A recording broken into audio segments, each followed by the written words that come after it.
Dixo Daily presenta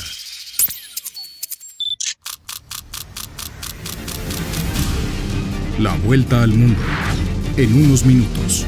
It's a clash between barbarism and civilization. A dangerous world of chaos, death and destruction. A la internacional fascista. Yes, she can. Con Nacho Montes de Oca. Bienvenidos a otro viaje de El Lobo. Mi nombre es Ignacio Montes de Oca y hoy vamos a ir hacia Rusia y hacia China porque hay mucha gente especulando sobre la posibilidad de despegar a estos dos aliados que hasta el día de hoy parecen inseparables, casi siameses, teniendo en cuenta que los siameses vienen del Extremo Oriente. Tiene sentido. Ustedes saben que cuando uno quiere separar a los siameses hay un 75% de posibilidades de fracaso. Y lo mismo sucede con Rusia y con China. Y no solamente me refiero a las fantasías que tienen desde la Casa Blanca de lograr que Putin traicione a Xi Jinping, sino que en general se tiene esa idea de que se puede romper esa alianza tan poderosa y que lleva tantos años. Pero como se acepta el disenso, pero se le contesta con datos, vamos a explorar esa idea. Empecemos pensando por lo más lógico. ¿Puede Estados Unidos separar a China de Rusia y eso explicaría su disputa, su pelea con los europeos o su traición a Ucrania? Empecemos por la economía. La economía son números. Básicamente no hay mucho que interpretar. Comparemos, a ver, ¿cuánto es el intercambio de Estados Unidos con Rusia? En 2024, Estados Unidos le vendió bienes a Rusia por 500 millones. Y le compró por otros 3.000 millones. Es un intercambio de 3.500 millones. Ese mismo año, China le compró a Rusia bienes por 129.320 millones y le vendió por 115.320 millones. Estamos hablando de una diferencia de 3.500 millones contra 245.000 millones. Este último número, la cifra del intercambio entre China y Rusia. Ahora bien, esa cifra del intercambio entre China y Rusia creció un 70% desde el año 2021. ¿Cómo vamos a separar eso? Resulta difícil. Pero vamos a lo cualitativo. ¿Qué es lo que le compra China a Rusia? Por ejemplo, si vamos a los números de la energía, le compra el 45% del petróleo que vende Rusia, el 28% del gas y el 45% del carbón. Para Rusia representa un tercio de todo su ingreso, unos 108.220 millones. Pero del ingreso del presupuesto, es decir, el Estado ruso depende en un tercio solamente de este tipo de exportaciones energéticas a China. Y de hecho, si vamos a comparar, vamos a un número que es también interesante.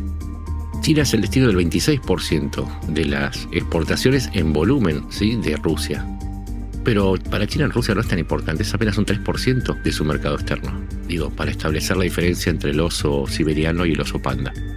Y ya que dijimos de lo cualitativo, ustedes saben que el 54% de las operaciones que se hacen en la bolsa de Moscú se hacen en yuanes. El mayor valor de reserva de los 647.000 millones de dólares que tiene Rusia de reservas está en oro.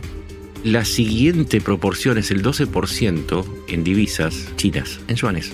Y luego vienen los dólares, los euros y los derechos especiales de giro del Fondo Monetario. Es decir, la segunda fuerza dentro de las reservas son de la moneda china, que además sigue ganando valor frente al yuan. Y hay una dependencia adicional porque si el yuan sube o baja, va a afectar no solamente a las reservas, sino que también al intercambio. ¿Por qué? Porque el principal socio externo de Rusia es China. Ese es el nivel de dependencia. Pero si con estas cifras no te convenzo, vamos a los bienes de consumo. Ustedes saben que con las sanciones se fueron más de 1.000 empresas occidentales de Rusia.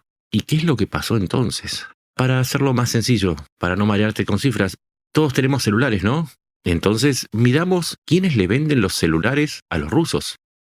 Vamos a la última medición, a la de 2024, que ya está consolidada, y de pronto descubrimos que las marcas chinas dominan el 63% del mercado. El 26% lo tiene Xiaomi, el 12% Realme, el 16% Tecno y el 9% Infinix. Esas 4 marcas son chinas. Apple, estadounidense, tiene un 9%. La surcoreana Samsung, un 16%. Otro mercado de consumo para entender hasta qué punto tiene agarrado China a los rusos a la altura del bolsillo es con la venta de autos. Antes de la invasión rusa a Ucrania, las marcas occidentales o las marcas occidentales unidas a empresas rusas, como Ural, como Kamaz, dominaban el 92% del mercado ruso. ¿Qué pasó luego? Hoy el 64% es cubierto por marcas chinas. Estamos hablando de los autos comunes, pero si vamos a los camiones, y esto es importantísimo porque saben que Rusia es bastante grande, ¿no? Es el país más grande del mundo y se necesitan muchos camiones para abastecer a Rusia. En ese rubro, China representa el 70% del mercado, o sea, de cada 10 camiones que se venden, 7 son chinos. Y algunos de ese 30% que faltan, como la marca Vaivén, que está bastante extendida desde el 2022, dicen que son producción rusa. Pero no, en realidad no, porque se fabrican en China y se montan en Rusia. O sea que ese 70% de mercado que dominan los camiones chinos es un poco más grande porque algunas de las marcas rusas son en realidad chinas. Y vos dirás, ¿con esto es suficiente? Vamos a ver si te damos algunos datitos más para que lo entiendas. Hablamos de calidad de importaciones. Las importaciones tecnológicas de uso común antes de la guerra eran el 23%. Hoy son el 90%. Y estamos hablando desde chips, semiconductores, maquinaria industrial, de todo eso que se necesita para que una sociedad siga siendo moderna. Y aún más. Dentro de ese 90% también hay tecnología dual. Es decir, chips especiales, maquinaria especializada para producción bélica, elementos ópticos, telecomunicaciones, sensores, radares. Hoy China provee el 90% de esa tecnología que también necesita Rusia para seguir estando dentro de la guerra, dentro de Ucrania, y para poder seguir fabricando elementos bélicos. Es decir, que China la tiene agarrada a Rusia de una manera que va a ser muy difícil porque la pregunta que surge enseguida es, bueno, Estados Unidos es una enorme potencia industrial, tecnológica. ¿Es que acaso va a empezar a darle tecnología militar a Rusia para que se convierta nuevamente en una potencia y recupere las pérdidas de Ucrania? ¿Es que acaso va a hacer eso sabiendo que esas armas posiblemente van a ser dirigidas no solamente contra Ucrania, sino contra el resto de los países de Europa? Y entonces, si hiciera eso, además debería reponer financieramente todas las pérdidas que dejaría la salida de China. Además de mandarle celulares, automóviles y camiones, le va a empezar a comprar el gas, el petróleo, el carbón, granos, aluminio, todo eso que hoy Rusia no puede vender por las sanciones.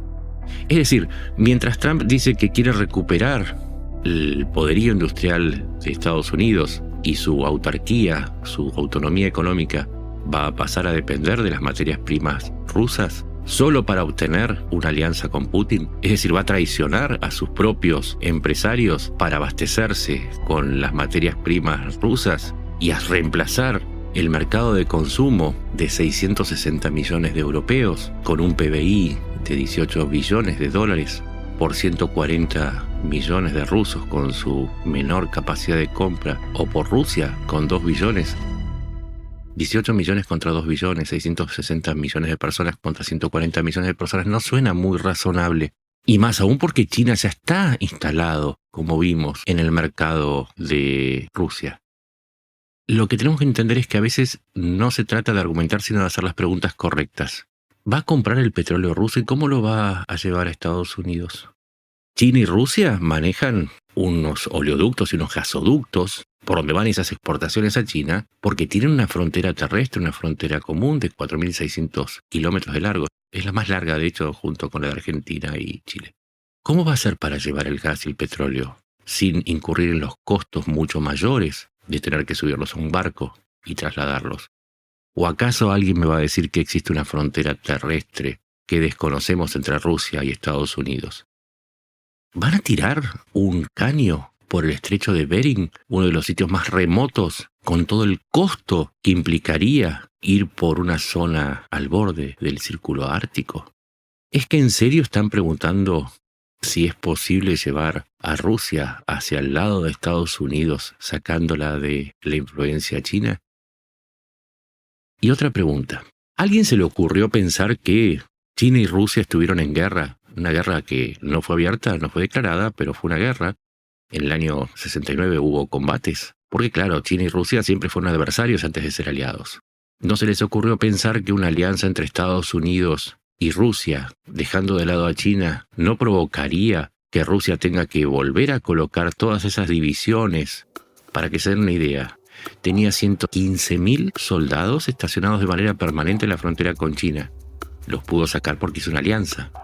Y si se pelea con China, tiene que volver a poner esos soldados, esos tanques, esos aviones, helicópteros, artillería en la frontera con China porque no se rompe una alianza sin que haya una tensión. Y eso los tendría que sacar de Ucrania. Entonces, ¿le conviene a Rusia hacer un acuerdo con Estados Unidos a expensas de ofrecer su vientre más blando, todo lo que está más allá de los Urales, y dejarlo a disposición de una represalia de China? Un último dato, para que se entienda cómo se maneja la geopolítica más allá de las fantasías. Cuando terminó la guerra del opio, en 1857, China tuvo que entregar una serie de territorios a las naciones de Occidente, a Japón y a Rusia, porque perdió la guerra.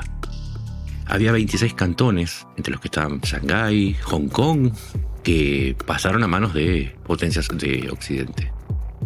Esa entrega se llama la Gran Humillación, ¿sí? Y es algo que está inscrito en la historia de los chinos. Es la Gran Humillación. Hasta el día de hoy, China recuperó todos esos territorios, excepto por uno. 1.000.000 de kilómetros cuadrados que le tuvo que entregar a Rusia, en donde hoy está Vladivostok, la ciudad clave de Rusia en el Pacífico. ¿Acaso a alguno se le ocurrió pensar que quizás el regreso de la Gran Humillación se termina cuando China recupere ese 1.000.000 de kilómetros que le tuvo que ceder a Rusia? Si Trump salía con Rusia, con Putin, ¿no le dejaría abierta la puerta a China para que cierre el ciclo humillante de la guerra del opio? Y estamos hablando de todo lo que está de China hasta Siberia, en donde están los mayores yacimientos de gas, de petróleo, de carbón, bauxita, oro, diamantes, y puedo estar toda la tarde haciendo el listado. La riqueza de Rusia está en el vientre blando expuesto hacia China. ¿China estaría dispuesta? ¿Rusia estaría dispuesta, después de las enormes pérdidas que tuvo en Ucrania, a jugarse por una alianza con Estados Unidos dejando su vientre expuesto? A veces hay que pensar un poco mejor las ideas e ir a los números e ir a la historia para saber de qué estamos hablando. Cuando muchos dicen que es una idea genial de Trump la movida esta de acercarse a Putin para obtener recursos, quizás les está faltando información. Yo no veo maldad, lo que falta es información. Entonces en el Globo lo que hacemos es informarte, para que estés enterado, para que esas fantasías las tomes como lo que son, fantasías. Y cuando leas los portales y te enteres de las noticias, sepas diferenciar entre fantasías y realidades estratégicas, económicas y políticas. Ese es nuestro rol. Mi nombre es Ignacio Montes de Oca, me puedes encontrar en X como Nacho MDEO y en Blue Sky como Nacho Montes de Oca, y vamos a seguir contándote desde los datos cómo se puede interpretar la realidad para saber cuándo te están diciendo verdades y cuándo te están haciendo un cuento chino. Nos encontramos en la próxima. Gracias.